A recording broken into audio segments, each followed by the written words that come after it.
നമ്മുടെ കേരളത്തിലെ നമ്മൾ ഇന്ത്യയിലെ ഏറ്റവും വിദ്യാഭ്യാസമുള്ള സംസ്ഥാനമാണ്. നമ്മൾ സംസ്കാര സമ്പന്നരാണ്, രാഷ്ട്രീയ പ്രബുദ്ധതയുള്ളവരാണ്, ഭയങ്കര സംഭവമൊക്കെയാണ് നമ്മൾ അവകാശപ്പെടുന്ന ഈ നമ്മൾക്കിടയിൽ ഒരുപക്ഷെ ഇന്ത്യയിൽ ഏറ്റവും കബളിപ്പിക്കപ്പെടുന്ന ഈ തട്ടിപ്പുകാരന്മാരെ ഒരു സ്വർഗീയ ഭൂമിയാണ് കേരളം എന്ന് പറയുന്നത്. എന്ത് തട്ടിപ്പ് കൊണ്ട് വന്നാലും ആൾ വിശ്വസിക്കുകയും കഴുത്തു കൊടുക്കുകയും ചെയ്യും. അതിന് ഏറ്റവും വലിയ ഒരു തെളിവ് കഴിഞ്ഞ ദിവസം ഇപ്പോൾ വീണ്ടും കേരളത്തിൽ തന്നെ പുറത്തു വരിക. നമ്മൾ ഞെട്ടിപ്പിക്കുക, നമുക്ക് സത്യം പറഞ്ഞാൽ ചിരിക്കണോ കരയണോ തോന്നുന്നു. നമ്മൾ ചിരിപ്പിക്കുകയും നമ്മൾ സന്തോഷിപ്പിക്കുകയും അല്ലെങ്കിൽ നമ്മൾ ഞെട്ടിപ്പിക്കുകയൊക്കെ ചെയ്യുന്ന വാർത്തകളാണ് പലപ്പോഴും ഇത് സംബന്ധിച്ച് പുറത്തു വന്നുകൊണ്ടിരിക്കുന്നത്.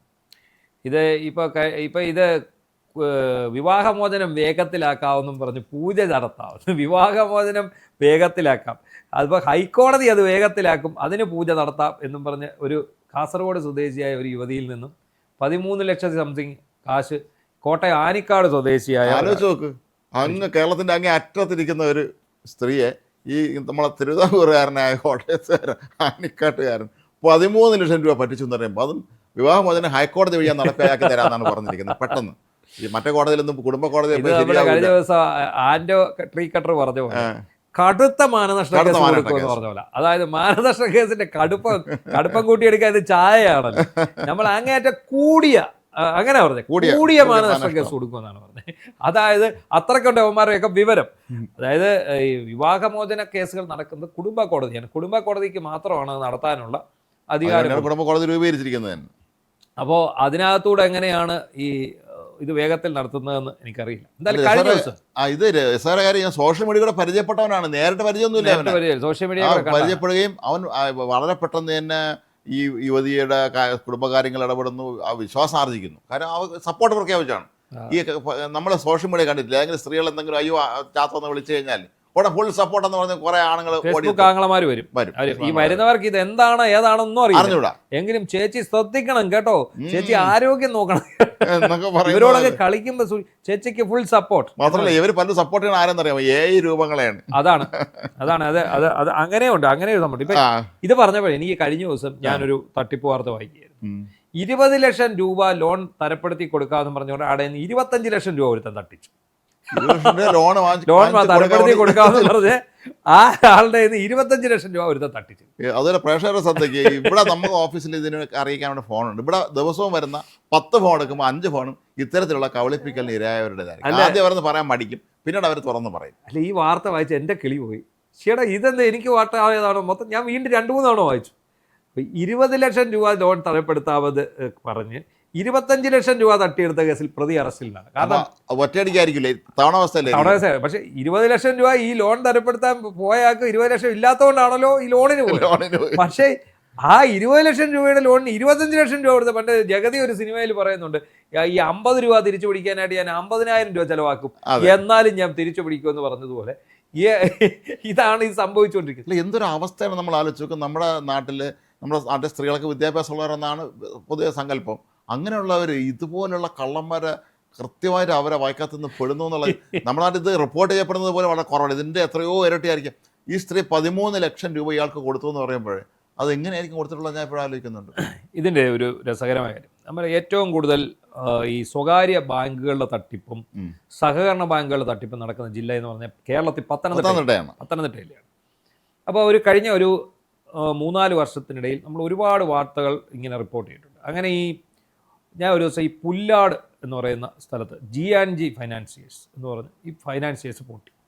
അവിടുന്ന് ആൾക്കാർ ഭയങ്കര വിളിക്കും കരച്ചിലുമായിട്ട് നമ്മൾ അവിടെ ചെന്നു ഇവരുടെ എല്ലാം വീഡിയോ എടുക്കുന്നു, ഇവരുടെ ഇതെല്ലാം ചെയ്യുവാണ്.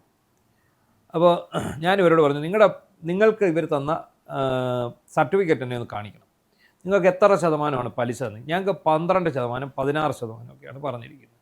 ശരി, അപ്പോൾ ഇവർ ഈ കൊടുത്തിരിക്കുന്ന സംഭവം ഉണ്ടല്ലോ, ഈ സർട്ടിഫിക്കറ്റ് നിങ്ങൾ എന്താ എഴുതിയിട്ടിരിക്കുന്നത്, ഫിക്സഡ് ഡെപ്പോസിറ്റ്. ശരി, ഞാൻ ഇത് കാണിക്കാൻ പറഞ്ഞു.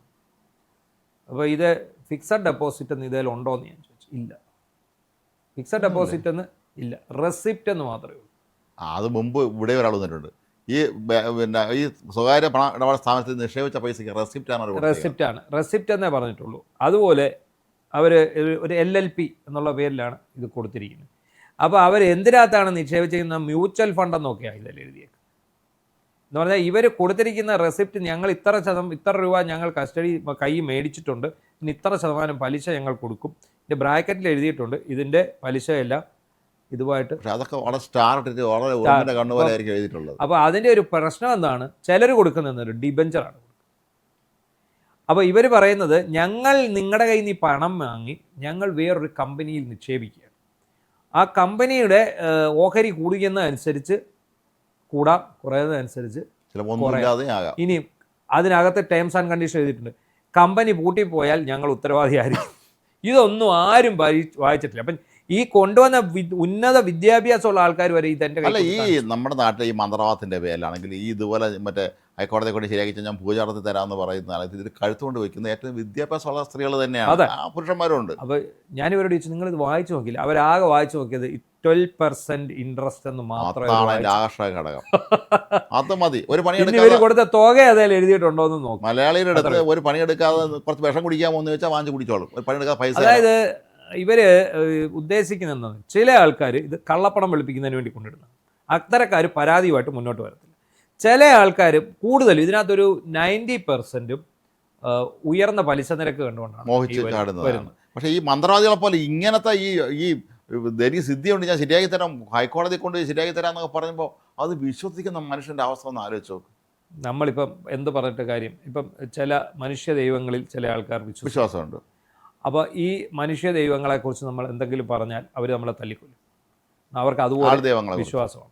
അത് പിന്നെ ഇതിനകത്ത് പോയി പണി മേടിച്ച് കെട്ടി കഴിയുമ്പോഴേ ഇവർക്ക് മനസ്സിലാവുള്ളൂ ഇത് ശരിയല്ല, ഇത് നല്ല കാര്യമല്ല എന്നുള്ളത് അന്നേരമേ മനസ്സിലാവുള്ളൂ. എന്നാലും കോടതിയുടെ മനസ്സ് മാറാൻ പൂജ നടത്താമെന്നും പറഞ്ഞ് പൈസ തട്ടിച്ചവനെ നമ്മുടെ മെസ്സിയെ കൊണ്ടുവരാമെന്ന് പൈസ തട്ടിച്ച ട്രീ കട്ടറുകാരൻ ചിലപ്പോൾ ഇവനെ നമസ്കരിക്കും. കാരണം ഈ കേരളത്തിലെ ഏറ്റവും വലിയ തട്ടിപ്പുകാരനായിട്ട് അറിയപ്പെടുന്നത് ട്രീ കട്ടറാണ്. പക്ഷെ ഇവിടെ എന്താണെന്നറിയോ, ഇവിടെ ഇവരുടെ അജ്ഞതയാണ് സംഭവിച്ചിരിക്കുന്നത്. ഈ പറഞ്ഞ ലേഡിയുടെ അജ്ഞതയാണ്, അവർക്ക് ഈ കാര്യത്തെക്കുറിച്ച് അറിവില്ലാത്ത അങ്ങനെ ഒത്തിരി ആൾക്കാരുണ്ട്. ഒരുപാട് എത്ര പേര് അങ്ങനെയാണല്ലോ ഈ പാവപ്പെട്ട കൂലിപ്പണി ചെയ്യുന്ന വീട്ടമ്മമാരുടെ പൈസ 1 ലക്ഷം രൂപ വരെ ഈ ഉമ്മാർ തട്ടിക്കൊണ്ട് പോകുന്നത്. അല്ല, ഇവിടെ ഒരിക്കലും കഴിഞ്ഞ വർഷമോ മറ്റാണോ ഒരു സ്ത്രീ ഫോൺ ചെയ്തിട്ട് അവർ 50 ലക്ഷം രൂപ പോയി എന്നാണ് പറഞ്ഞത്. ഇതുപോലെ തന്നെ അവൻ ഇൻഫ്ലുവൻസറാണ് എന്ന് പറയുകയും ഇൻഫ്ലുവൻസറാണെന്ന് പേരിൽ പരിചയപ്പെടുകയും ഒരു സൗഹൃദം സ്ഥാപിക്കുകയും ചെയ്തിട്ട് അയാൾ നിരന്തരമായി അയച്ചുകൊണ്ടിരിക്കുന്ന ചിത്രങ്ങളെന്ന് പറഞ്ഞാൽ ഇന്ത്യൻ പ്രധാനമന്ത്രി മമ്മൂട്ടി, മോഹൻലാൽ ഇവരൊപ്പം നിൽക്കുന്ന ചിത്രങ്ങളാണ്. പക്ഷേ ഇതെല്ലാം പടങ്ങളാണെന്നുള്ള ആ സ്ത്രീക്ക് അറിയില്ലായിരുന്നു. അപ്പോൾ ഞാൻ ചോദിച്ചപ്പോൾ ഞാൻ പറഞ്ഞ അമേരിക്കൻ പ്രസിഡന്റ് കൂടെ നിൽക്കുന്ന പടം വേണമെങ്കിൽ ഇന്നത്തെ കാലം സൃഷ്ടിക്കാൻ പറ്റും. ഒരു പടം എടുത്ത് മറ്റേ ഇതിനകത്ത് ജെമിനിയിലോട്ട്. അപ്പോൾ ഇങ്ങനെ ഇയാൾക്ക് കാശ് കൊടുത്തുകൊണ്ടിരിക്കുകയാണ്. ഇയാൾ പറയുന്നത് ഞാനൊരു ഇൻഫ്ലുവൻസറാണ്, എനിക്കിന്ന് പ്രൈം മിനിസ്റ്ററെ കാണാൻ പോകണം, അല്ലെങ്കിൽ എനിക്ക് ഇന്ത്യൻ പ്രസിഡന്റ് വെച്ചാൽ ഉച്ചയ്ക്ക് ഊണ് കഴിക്കാൻ പോകണം എന്നൊക്കെ പറഞ്ഞ് ഇയാൾ പൈസ വാങ്ങിക്കുകയാണ്. ചുരുക്കത്തിൽ 50 ലക്ഷത്തോളം രൂപ പോയി എന്നാണ് പറഞ്ഞത്. ആ സ്ത്രീയുടെ അടുത്ത് നിങ്ങൾ പോയി സൈബറിൽ പരാതി കൊടുക്കുമെന്നൊക്കെ പറയുമ്പോഴൊക്കെ അവർക്ക് അത് ഇവിടെ എന്താ അവർക്കതൊന്നും അറിയില്ല. ഇവരെ ഭർത്താവ് വിദേശ രാജ്യത്തോടെ ജോലി ചെയ്യുന്ന എറണാകുളം ജില്ലയിലെ ഒരു പ്രദേശ സ്ത്രീയാണ്. അവർ പറയുന്നു ഭർത്താവ് ഇട്ടിരുന്ന പൈസയാണ്, ഇതുവരെ പേരിട്ടിരുന്ന അയച്ചു കൊടുത്ത പൈസയാണ്. അപ്പോൾ അയാൾ ഭർത്താവ് ഇനിയിപ്പോൾ അയാൾ അവധിക്ക് നാട്ടിൽ വരുന്നുണ്ട്, അന്ന് ഈ പൈസ എവിടെയെന്ന് ചോദിച്ചാൽ എന്ത് ചെയ്യുമെന്നുള്ളൊരു പിടിയില്ല. കാരണം ഇയാൾ എന്തോ ഒരു വലിയ ഒരു സിദ്ധനാണെന്ന രീതിയിലാണ് പെരുമാറിയിരിക്കുന്നത്. ഇത് തന്നെയാണ് ഇവിടെ സംഭവിച്ചിട്ടുള്ളത്. എന്തായാലും ഭയങ്കര കോമഡിയായി പോയി. അല്ലെ, നമ്മൾ കേരളത്തിന് എന്താണ് സംഭവിക്കുന്നത്? ശരിക്കും പറഞ്ഞാൽ കേരളത്തിന് ഈ അന്ധവിശ്വാസങ്ങൾ തടയാൻ വേണ്ടി ഒരു ബില്ല് കൊണ്ടുവരുന്ന കാര്യം മുമ്പൊരിക്കൽ പറഞ്ഞിരുന്നതാണ്. ഇത് എന്ത് ബില്ല് കൊണ്ടുവന്നിട്ടും കാര്യമില്ലെന്നേ. അതാണ് ബില്ല്. മനുഷ്യര് തട്ടിപ്പിന് ഇരയാകുന്നതിന് നമ്മൾ പറഞ്ഞിട്ട് കാര്യമില്ല. അവനവനൊരു സാമാന്യ ബുദ്ധി വേണം. ആ ബുദ്ധി ഒന്ന് പ്രയോഗിക്കാനുള്ള ഒരു കണക്കുണ്ട്. സ്വന്തം വീട്ടിൽ മക്കൾക്ക് പൈസ കൊടുക്കാത്ത ആൾക്കാരാണ് ഇതുപോലെ വരുന്നവർ ചോദിക്കുമ്പോൾ പൈസ എടുത്ത് കൊടുക്കാറുള്ളത്. അതാണെങ്കിലും അല്ല, മാത്രം ഇതിൽ വേറെ വളരെ വിചിത്രമായ കാര്യമുണ്ട്. ഈ ചില ആളുകൾ നിയമോപദേശം കൊടുക്കും. ഈ പലപ്പോഴും സർക്കാർ ജീവനക്കാരായിരിക്കും അവർ. ഇവരൊരു അഭിഭാഷകനെ കാണുന്നതിന് പകരം അയലോക്കത്തുള്ള ഒരു വിഷയം ഇങ്ങനെ പ്രശ്നം എന്ന് പറയുമ്പോൾ ഇദ്ദേഹത്തിൻ്റെ ചെറിയ നിയമോപദേശം ഉണ്ടാവും. അപ്പോൾ ഇടയ്ക്ക് എൻ്റെ ഭാര്യ അഭിഭാഷകമാണല്ലോ, പുള്ളിക്കാർ പറയുന്നത് അവരുടെ അതൊരു കേസ് വന്നപ്പം ഇയാൾക്ക് നമ്മുടെ ഇപ്പോൾ കേസ് കൊടുക്കാൻ പോകുന്ന ആളിനെ സമൻസ് വന്നിരുന്നു, കൈപ്പറ്റരുത് എന്ന് പറഞ്ഞിരുന്നു ഈ കേസിൽ നിരന്തരം. അപ്പോൾ ഇയാൾ കൂടെ ജോലി ചെയ്യുന്ന ഒരുത്തം പറഞ്ഞ് സർക്കാർ ഉദ്യോഗസ്ഥനാണ്, ഇയാളെ സുഹൃത്ത് പറഞ്ഞ് കൈപ്പറ്റരുത് അത് തിരിച്ചു പോയിക്കോട്ടെ എന്ന്. അപ്പോൾ പ്രശ്നം തീർന്നല്ലോ എന്ന് പറഞ്ഞു. അപ്പോൾ എന്തു പറ്റി അവസാനം സംഭവിച്ചത്? വാറണ്ടായില്ല, ഏകപക്ഷീയമായിട്ട് മറ്റവർക്ക് അനുകൂല വിധി വന്നു. ഇവർ കോടതി പ്രസൻറ്റ് ചെയ്തിട്ടില്ലല്ലോ, എക്സ്പാർട്ടി വിധി വന്നു. ഈ ബുദ്ധി ഉപദേശിച്ച് കൊടുത്താൽ പറഞ്ഞ ഐഡിയയാണ് കൈപ്പറ്റാതിരിക്കുക, പോകാതിരിക്കുക, ആ നിയമപര നടപടി നീങ്ങിയാൽ നിങ്ങൾ മിണ്ടരുത്, എന്ത് ചെയ്യാൻ പറ്റും? ഒന്നും ചെയ്യാൻ പറ്റില്ല എന്ന് പറഞ്ഞു കൊടുത്ത്. പക്ഷേ ഇതാണ് ഇതിൻ്റെ അവസ്ഥ. നമ്മുടെ നാട്ടുകാർക്ക് ഈ ഒരു വിദഗ്ധ അഭിപ്രായം ചോദിക്കുക എന്ന് പറയുന്ന കാര്യം നമ്മുടെ നാട്ടിൽ വിദ്യാഭ്യാസമുള്ള എന്തെങ്കിലും മാധ്യമപ്രവർത്തകർക്ക് പോലും ഇല്ലാന്ന് പറയേണ്ടതാണ്. ഇത്രയും പൊട്ടത്തനങ്ങൾ പലപ്പോഴും വാർത്തകളിൽ സംഭവിക്കുന്നത്.